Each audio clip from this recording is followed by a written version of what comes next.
नमस्कार, कांतास किचनमध्ये आपलं खूप खूप मनापासून स्वागत. आज आपण बनवणार आहोत महाराष्ट्राची फेमस रेसिपी उक्कड शेंगोळे.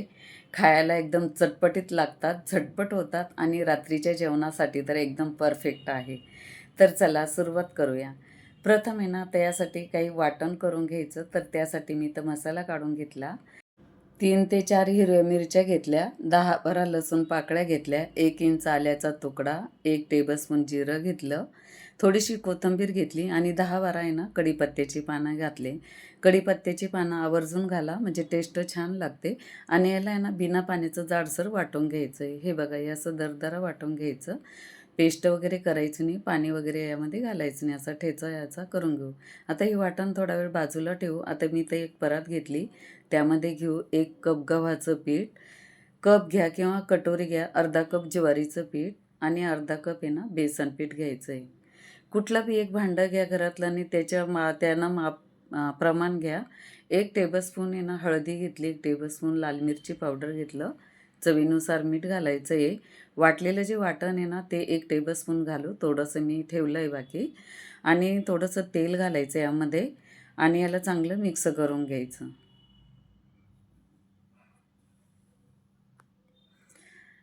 चांगलं मिक्स करून घेतल्याच्या नंतर आहे ना थोडं थोडं पाणी याला घालून आहे ना घट्टसर याचा गोळा करायचा आहे, पीठ भिजवायचं आहे. आपण जे चपातीचं पीठ भिजवतो ना तेवढं पातळ नाही करायचं, थोडंसं याचा आहे ना घट्टसर गोळा करायचा. जर पातळ झालं ना मग काय होतं, शेंगोळे जेव्हा आपण सोडल्या जाताना फोडणीमध्ये ते एकमेकाला चिकटतात, म्हणून थोडंसं याचं पीठ घट्टसरच ठेवावं लागतं. खरं तर शेंगोळे ना हुलग्याच्या पिठाचे करतात, पण आता नसलं तर मग हे असं ज्वारीचं पीठ आणि गव्हाचं पीठ आणि बेसन पीठ घेऊन बी केले तरी चालतात, किंवा मग ज्वारीचं पीठ नसेल तर स्किप करा, नुसतं बेसन पीठ आणि गव्हाचं पीठ घेऊन सुद्धा होतात शेंगोळे. आता थोडंसं हाताला मी तेल लावून घेतलं आणि ह्या पिठाला लावून परत एकदा याला मळून घेऊ, म्हणजे चांगलं याचा मऊ गोळा होईल.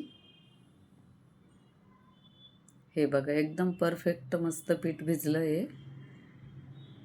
आता काय करायचं, ओट्यावरती किंवा मग पोळपाट घ्या, एक छोटासा उंडा घ्यायचा आणि तो असा लांब लांब हे करायचं त्याचं, म्हणजे आपण लाडू वगैरे वळतात ना तसंही करायचं. तुम्ही लांब लांब छोटे छोटे 1-1.5 इंचाचे तुकडे करून पण घेऊ शकता, किंवा मग हे असं मी जसं हे आकार देते असं पण करू शकता, किंवा मग गोल गोल राऊंड शेपमध्ये पण करू शकता. तुम्हाला जसं आवडत असेल आकार त्याप्रमाणे तुम्ही करायचं. असे आपण सगळे याचे हे करून घेऊ आता शेंगोळे. एवढं जे पीठ घेतलंय ना हे 2 जणांचं प्रमाण आहे, 2 जणांसाठी हे परफेक्ट होऊन जातं एवढं.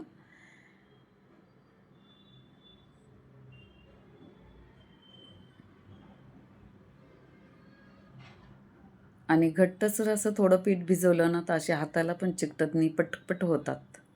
हे बघा मी इथं सगळे आता हे शेंगोळे वळून घेतले, बघू शकता तुम्ही किती छान दिसताय ना. चला आता याच्यासाठी ना फोडणी करून घेऊ. इकडे गॅसवरती मी कढई ठेवली, 2 टेबलस्पून तेल टाकायचे त्यामध्ये. फोडणीमध्ये तेल तापलं की जिरं मोहरी टाकायची, मोहरी तडतडली की जिरं टाकायचं, थोडेसे कढीपत्त्याची पानं टाकायचे, थोडासा हिंग टाकू,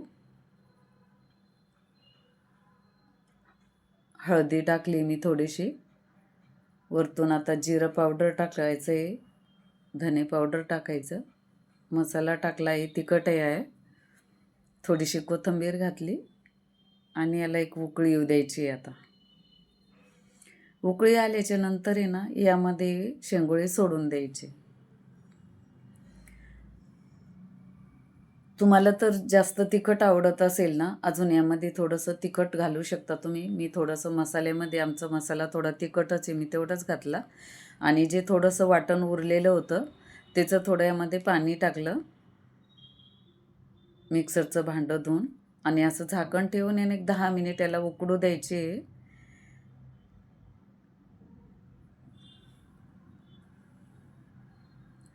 मी 2 टेबलस्पून यामध्ये शेंगदाण्याचा कूट टाकला, आवर्जून टाकायचा, खूप छान लागतात. आवडत असेल तर टाका, नसेल आवडत तर स्किप पण करू शकता. थोडीशी यावरतून कोथिंबीर टाकू आपली उक्कड शेंगोळी तयार आहे. चला आता डिशमध्ये काढून घेऊ. व्हिडिओ आवडला तर व्हिडिओला लाईक करा, शेअर करा, कांतास किचनला सबस्क्राईब करा. तुम्हाला ही रेसिपी कशी आवडली मला कमेंटमध्ये नक्की सांगा. चला भेटूया अशाच पुढच्या एका हेल्दी रेसिपीबरोबर. तोपर्यंत थँक्यू.